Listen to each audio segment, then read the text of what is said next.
अधिकस्य अधिकं फलम. आजी, आपण अधिक महिन्यात विष्णूची उपासना करावी म्हणून गरुड गमन स्तोत्र रोज म्हणतोय, हो ना? हो, या महिन्यात विष्णूची उपासना करावी असं म्हणतात. त्यामागेही एक मजेशीर कथा सांगितली जाते बरं का. कोणती ग, सांग ना. अगं, प्रत्येक महिन्याची एक देवता सांगितली आहे. म्हणजे काय? 12 महिन्यामध्ये कोणत्या महिन्यात कोणत्या देवतेची उपासना करावी हे सांगितलं आहे. अधिक महिन्याला कोणतीच देवता नव्हती, त्यामुळे तो रडत रडत तक्रार घेऊन विष्णूकडे आला. भगवान विष्णूंनी त्याला स्वीकारलं आणि म्हणून अधिकात विष्णूची म्हणजे त्याच्या मूळ रूपाची पूजा केली जाते. त्याला पुरुषोत्तम मास असंही म्हणतात. आर्या, खरं सांगायचं तर 12 महिन्यापैकी 8 महिन्यात श्री भगवान विष्णूच्याच विविध अवतारांची पूजा केली जाते. विष्णूंनीच तर विविध रूपात येऊन सर्व सृष्टीचं पालनपोषण केलं आहे. या अधिक महिन्यात मात्र विष्णूची पूजा करून अधिकस्य अधिक फल आपल्याला प्राप्त करून घेता येते. आई, या महिन्यात दानाचं महत्त्व अधिक सांगितलं आहे ना? अगं, खरं सांगायचं तर आपल्या संस्कृतीत दानाचं महत्त्व सर्वोच्च आहे. आपल्याला मिळालेल्या संपत्तीचे 4 भाग करावेत, 3 भाग दान द्यावेत आणि राहिलेल्या 1 भागाचा सहकुटुंब उपभोग घ्यावा. प्रत्येक महिन्यात या ना त्या कारणाने आपण संपत्तीचा काही भाग दान करतच असतो आणि करावा अशी अपेक्षा आहे. या अधिक महिन्याची पर्वणी साधून आपल्याकडून जास्तीचं दान व्हावं, गरजूंना मदत मिळावी, हा हेतू. या महिन्यात जे काही दान करायचं असतं ते 33 म्हणजे 33 असं द्यावं असं म्हणतात ना? हो आजी, म्हणजे 33च का गो? आपल्या हिंदू धर्मात, संस्कृतीत आणि अध्यात्मात 33 या संख्येला अनन्यसाधारण महत्त्व आहे. आपले देव किती? 33 कोटी ना? बरोबर. पण आजी, मला एक शंका आहे. कितीही मोजले तरी 33 कोटी देव होत नाहीत हां, ही अतिशयोक्ती आहे. अगं, एक गंमत आहे. संस्कृत साहित्यात आणि वेदांमध्ये कोटी या शब्दाचे 2 अर्थ होतात. एक म्हणजे संख्या आणि दुसरा अर्थ म्हणजे प्रकार. येथे 33 कोटी याचा खरा अर्थ 33 प्रकारचे सर्वोच्च देव असा आहे. हां, हे तुम्ही म्हणता ते पटतं. ऋग्वेदात, प्राचीन ग्रंथांमध्ये या 33 मुख्य देवांचे वर्गीकरण स्पष्टपणे सांगितले आहे. 12 आदित्य. आदित्य म्हणजे सूर्य. त्याची 12 रूपं, जी वर्षाच्या 12 महिन्याचे प्रतिनिधित्व करतात. 11 रुद्र म्हणजे भगवान शिवाचे 11 अंश रूपं, जी मानवी शरीरातील प्राण आणि वैश्विक ऊर्जेशी संबंधित आहेत अशी. नंतर 8 वसू म्हणजे निसर्गात असलेली 8 मूलद्रव्ये, पृथ्वी, जल, अग्नी, वायू, आकाश, सूर्य, चंद्र आणि नक्षत्र. पुढचे 2 अश्विनी कुमार म्हणजे देवांचे वैद्य, म्हणजे देवांचे डॉक्टर म्हणणं, जे आरोग्य आणि उपचाराचे प्रतीक आहेत. आता बेरीज कर बरं. थांबा आजी, हां परत सांग.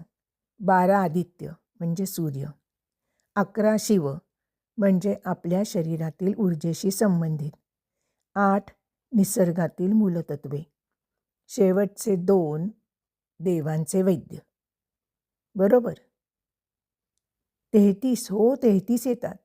म्हणजे या 33 प्रकारच्या देवांचे आपण पूजन करतो. हां, आता आले पक्के लक्षात. बरे का आर्या, हे 33 देव म्हणजे दुसरे कोणी नसून आपल्या अवतीभोवती असलेल्या निसर्गाच्या वेगवेगळ्या शक्ती आहेत बरं का. प्राचीन ऋषीमुनींनी निसर्गाचा समतोल राखणाऱ्या या 33 घटकांना पूजनीय मानले. त्यामुळे 33 ही संख्या संपूर्ण ब्रह्मांड आणि निसर्गाच्या रचनेशी जोडलेली आहे. आई, मी तर ऐकलंय योगशास्त्र आणि अध्यात्मातही या संख्येला विशेष स्थान आहे. आता हेच बघा ना, मानवाच्या पाठीच्या कण्यात 33 मणके असतात. अगं, आपल्या शरीरातील चेतना किंवा कुंडलिनी शक्ती याच मार्गातून वर जाते.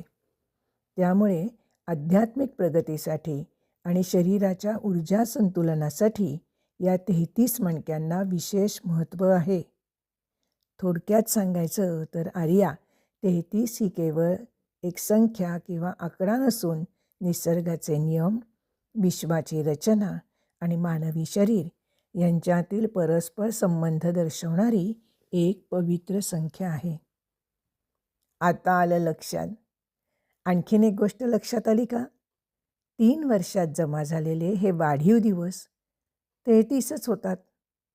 म्हणून काळाच्या या 33 दिवसाच्या फरकाला संतुलित करण्यासाठी आणि या काळात झालेल्या वेळेच्या शुद्धीकरणासाठी 33च्या संख्येने दान करण्याची परंपरा पडली असावी.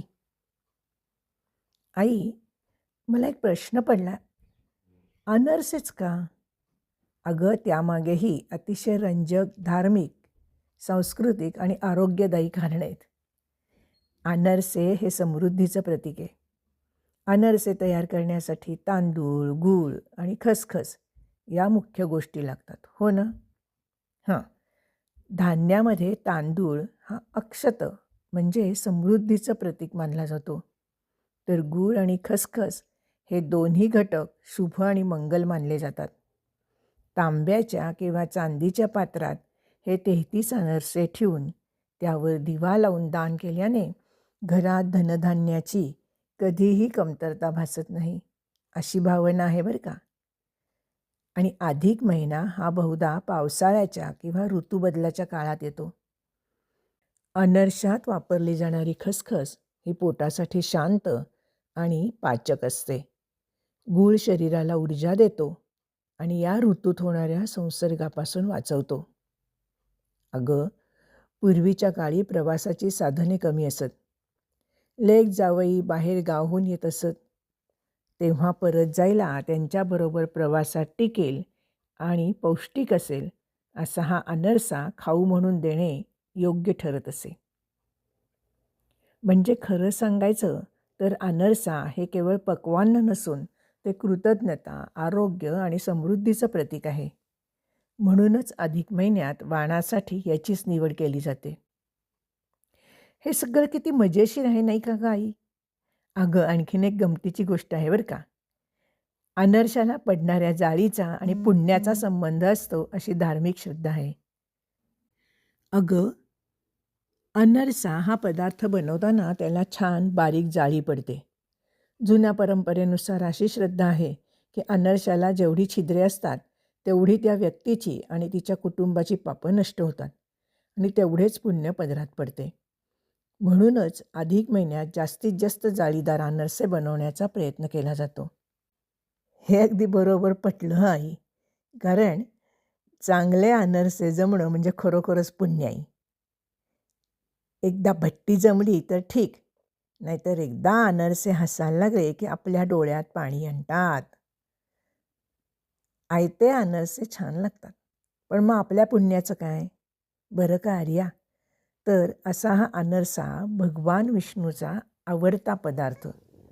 जावई लेक म्हणजे लक्ष्मी विष्णू म्हणून जावयाला अनरशाचं वाण देतात. तांब्याच्या किंवा चांदीच्या पात्रात हे अनरसे ठेवून त्यात निरांजन लावून जावयाला वाण द्यायची प्रथा आहे. तर सांगायचं काय आर्या, अनरसा हे केवळ पक्वान्न नसून ते कृतज्ञता, आरोग्य आणि समृद्धीचं प्रतीक आहे. म्हणून अधिक महिन्यासाठी त्याची निवड केली जाते. चला, आता बऱ्याच गप्पा झाल्या. अगं, अनघाला फोन केलास का गं? कधी येते दोघं अधिकाचं जेवायला? आई, आजच केला होता. बहुतेक पुढच्या रविवारी जमेल, ती कळवते म्हणाली. आजची आत्या येणार म्हणजे आदित्य आणि मुग्धा पण. हे खूप मज्जा.